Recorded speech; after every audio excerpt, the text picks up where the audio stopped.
সাল্লু আলা পড়ুন বারে বার বলেন আল্লাহুম্মা সাল্লু আলা।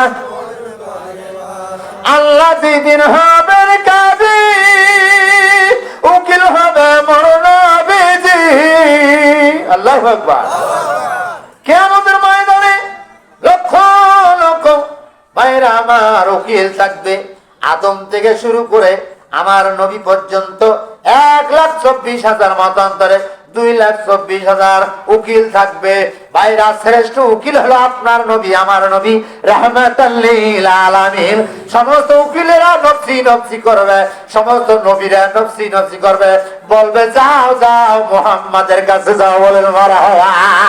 আমার নবী ছাড়া কারো উপায় নাই।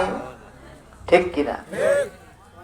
ধন্য গো রাসূল তোমাকে পেয়ে, বলেন ধন্য গো রাসূল তোমাকে পেয়ে, আমি আরো ধন্য হলাম তোমার উম্মত হয়ে, আমি আরো ধন্য হলাম তোমার উম্মত হয়ে।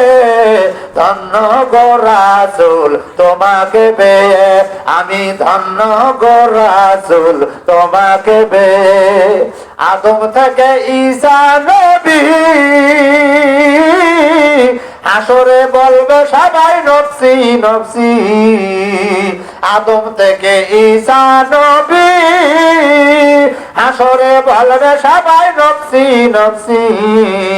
শুধু আমার নবী বলতে থাকবে, শুধু আমার নবী বলবে সেদিন উম্মতি বলে, আমার নবী কাঁদবে সেদিন উম্মতি বলে।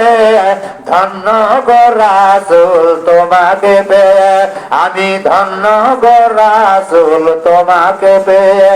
আমরা এমন এক নবীর উম্মত যে নবীর উম্মত হওয়ার জন্য ঈসা মুসা রুহুল্লাহ আল্লাহর দরবারে প্রার্থনা করেছিল, আল্লাহ আমাকে ঈসা মুসা রুহুল্লাহ না বানায়া যদি শেষ নবীর উম্মত করতেন আমার জীবনটা ধন্য হয়ে যাইত। বলেন মারহাবা।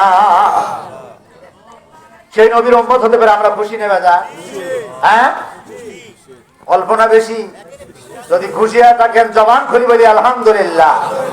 এইরকম কণ্ঠ দিয়ে দরুদ পড়লে হবে না, ইমানি জজবা নিয়ে দরুদ পড়তে হবে। বলে ঠিক কিনা?